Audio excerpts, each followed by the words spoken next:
There will be no announcement, no emergency broadcast, no sirens, no day that anyone circles on a calendar and calls the day it happened. The day it starts, you will be doing something you will not remember, answering an email, waiting for a kettle, sitting in traffic and thinking about something else. And somewhere you will never see, a decision gets made. Not a dramatic one, a scheduling decision, or a pricing decision, or a decision about which application to approve. It gets made correctly. It gets made in 4 milliseconds, and nobody signs it, because there is nobody left in that particular loop to sign anything.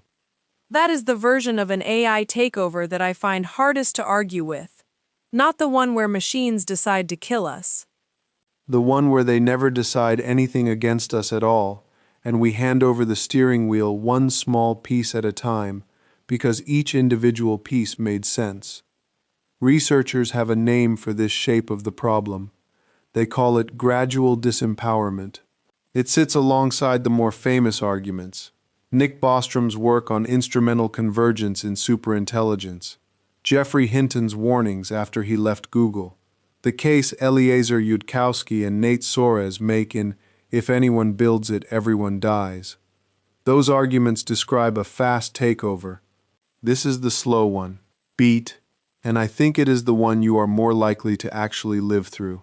So I want to walk you through 30 days, one day at a time, what it looks like from inside an ordinary life, where nothing on any single day is alarming enough to make the news. 1. I am not predicting this. Nobody can predict this. It is a scenario, built out of things that are already happening, extended forward. By the end, you will be able to tell me which parts you think are wrong. That is the point of doing it. Day 1. An insurance company turns off a review step. Beat. That is it. That is the whole event. For 2 years, their claims model has run alongside human adjusters, and for 2 years the adjusters have agreed with it, a little over 94% of the time. The remaining 6% split about evenly. Sometimes the human was right, sometimes the model was.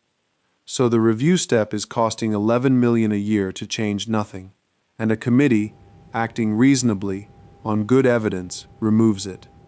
Nobody in that room is careless. Nobody is captured by hype. They looked at the data, and the data said the humans were not adding accuracy. They were adding delay. Day 3. 2 competitors read about it in a trade publication and start their own reviews.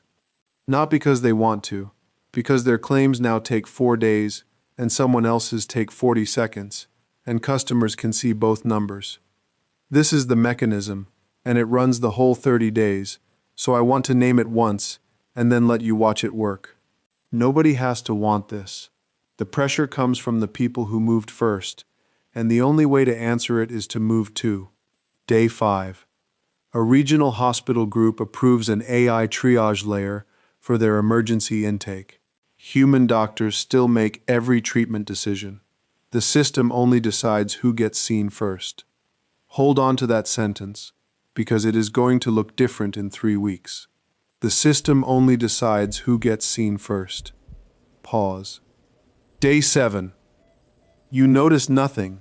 Your week was fine. That is not a rhetorical flourish. It is the actual condition being described.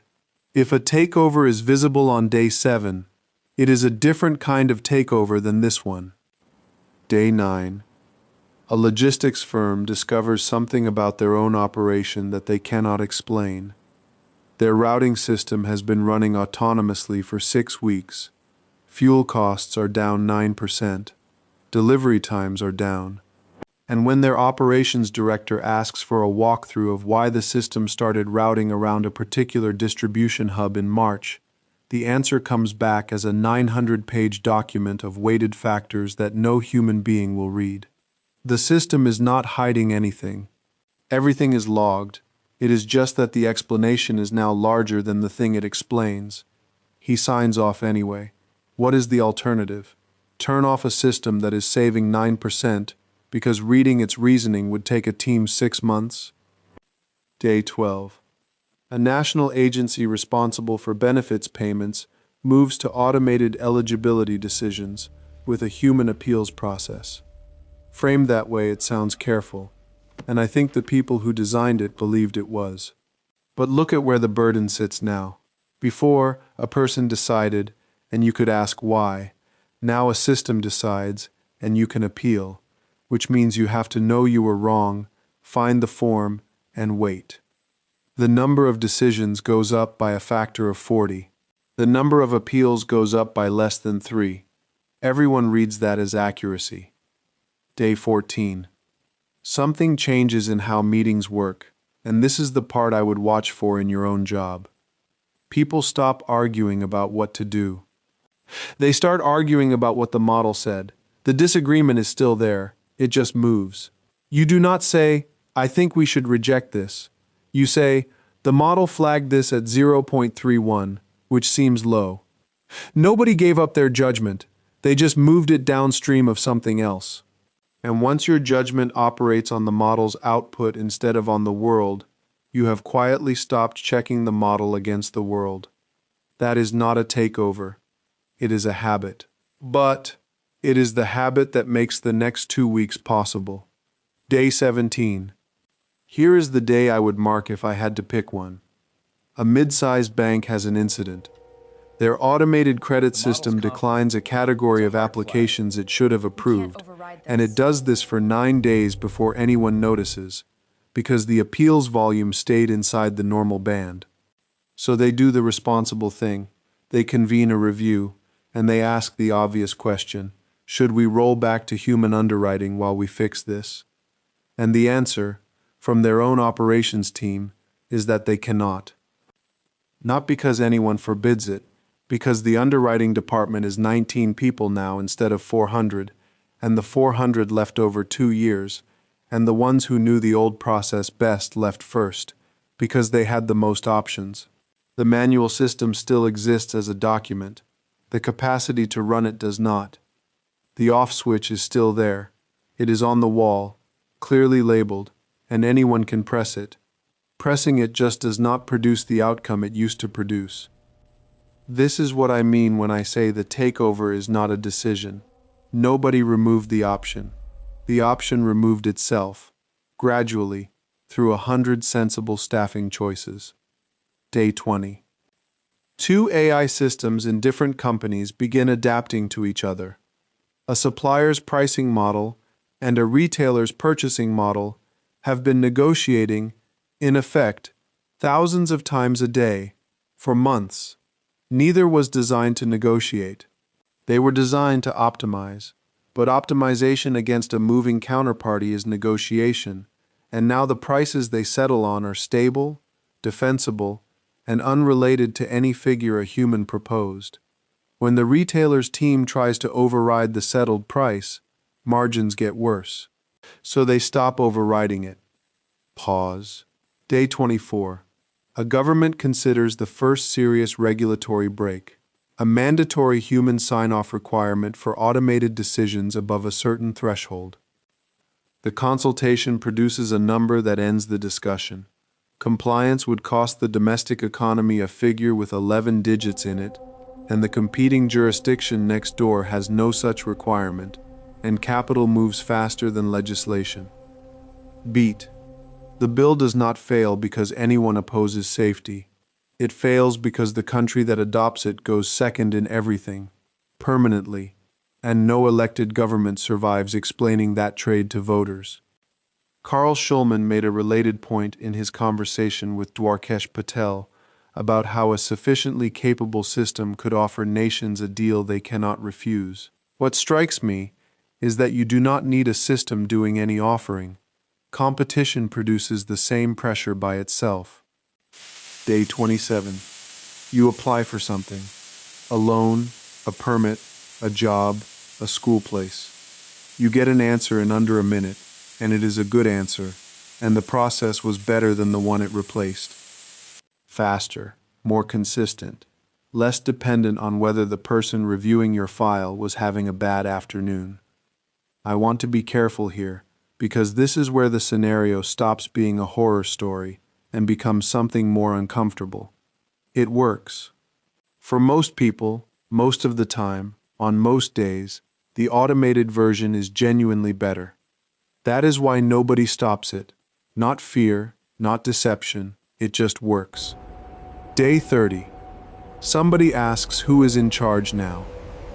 And the honest answer is that no single system is in charge, and no single person is in charge, and every individual link in the chain has a human name attached to it who could in principle intervene. The committee that removed the review step, the director who signed the routing report, the bank that kept the off switch on the wall. All of them still have their authority. What they do not have is the ability to use it without the outcome getting worse for the people they are responsible for. That is the takeover. Not control being seized, control being retained by people who can no longer afford to exercise it. Now the part that matters, because a scenario you cannot check is just a story. Some of what I described is speculation, and I will not pretend otherwise. But the mechanism underneath it is not. Automated decision systems already operate at scale in credit, insurance, hiring, and public benefits. Companies already deploy systems whose reasoning they cannot fully audit, and they say so in their own documentation. And the staffing question is not hypothetical, because when a process is automated, the people who ran it do not stay employed as a backup. On the research side, Palisade Research has published work on models resisting shutdown in test conditions. I would treat those results carefully. They are narrow experiments, and the framing gets exaggerated online. But the direction is worth watching, because the slow scenario and the fast one share a failure mode. In both, the ability to stop something arrives later than the thing itself. What I do not know is the timeline, and I am suspicious of anyone who tells you they do. This could take 3 years or 30, or the pressure could break in some direction nobody has modeled. Systems that looked inevitable have stalled before. What I would say is that the 30-day version does not require any breakthrough. It does not need a superintelligence, or a goal-directed agent, or a system that wants anything at all. It only needs current capability, competitive pressure, and a few thousand people making individually reasonable choices. That is a lower bar than the Terminator, which is exactly why I find it harder to dismiss. If you think a specific day in this was wrong, tell me which one and why. I mean that as a request, not a formality.